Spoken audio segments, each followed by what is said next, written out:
শালবনী থানা জমি অধিগ্রহণের যেই কেস, সেই কেসে ইতিমধ্যেই সুমিত রায়ের যে আগাম জামিনের আবেদন তা খারিজ করেছে কলকাতা হাইকোর্ট এবং তারপরেই সে মামলা গেছে সিআইডির হাতে এবং তাতেই এবার জারি হলো ওয়ারেন্ট। জানি না কোথায় আছেন ওনারা, তো অনেক জায়গায় থাকেন। আগে আরেকজন কোথায় একটা ওয়েস্ট ইন্ডিজ না কোন জায়গায় একটা আইল্যান্ডে তোমার নাকি আমি নামটাও ঠিক মতো বলতে পারছি না, ভানুপ্রাণ, সেখানে চলে গিয়েছিলেন। এখানেও গেছেন। দেখুন কেমেন আইল্যান্ড ফাইল্যান্ডস, ভার্জিন আইল্যান্ডস, অনেক রকম আইল্যান্ডস আছে যেগুলো যাওয়া যায়। কোথা থেকে মানে তো গেছেন, এখন ভ্রমণ করতে গেছেন হয়তো।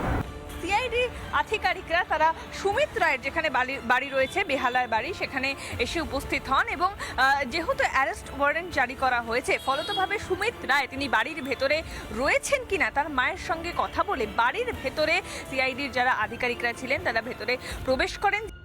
তৃণমূল কংগ্রেসের ভেতর থেকেও সবাই বলছে যে বিভিন্ন দুর্নীতির কিংপিন ছিলেন এই সুমিত রায়।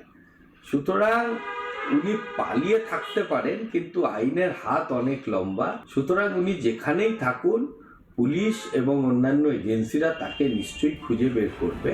সুমিত রায়ের মাকে সিআইডি আধিকারিকরা তারা জানান যে মহিলা আধিকারিকরা তাদের সঙ্গে রয়েছে ভেতরে প্রবেশ করতে দেওয়ার জন্য, ভেতরে ঢুকতে দেওয়ার জন্য। সুমিত রায় তিনি আদতে বাড়ির ভেতরে রয়েছে কিনা যাবতীয় বিষয় খতিয়ে দেখেন, যাবতীয় বিষয় চেক করে সিআইডি আধিকারিকরা তারা যাবতীয় ডিটেলস নিয়ে ইতিমধ্যে আবারও ভবানী ভবনে তারা পৌঁছেছেন।